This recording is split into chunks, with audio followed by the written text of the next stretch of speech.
Hey, this is Phil, and it's your Friday video update.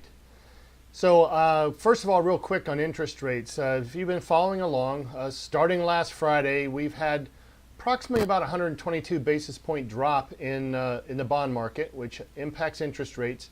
Think of it in a real layman's terms that same rate you could get last Friday would now cost 1.25 more points to get the same rate. Now, that doesn't always translate in actual pricing, but things are a little bit, up right now. So, but the good news is that I think, after a little bit of time here, things are going to hopefully improve again, and we'll get some, if not all of this back. So I don't think it's any time to panic at this point in time.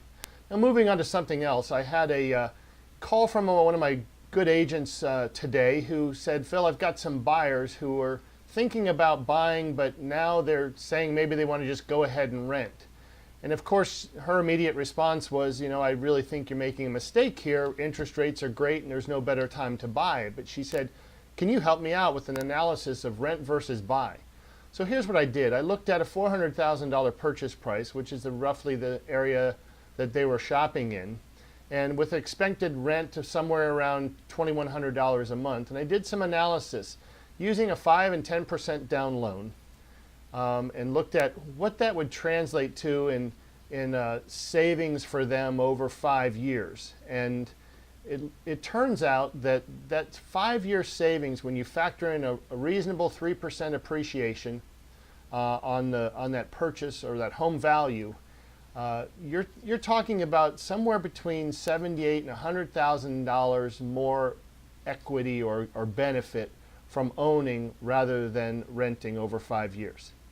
Furthermore, to buy that same $400,000 house and just taking a 3% appreciation in value, the change in the monthly payment on the same loan would be about $375 more a month.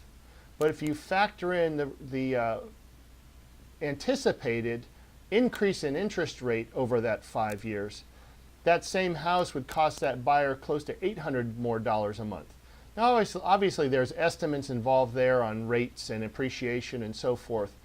But the simple fact remains is that no matter how you look at it, renting versus buying is better right now, especially with where interest rates are.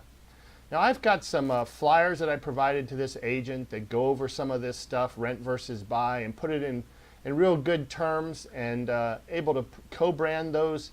And so I sent her some color flyers, and her response was simply, wow, this really lays it out for them. So if I can be of help to you with regard to this, if you've got some prospects who are considering the renting versus buying, give me a call and let's talk through it, and I'll put some stuff together for you that you can share with them.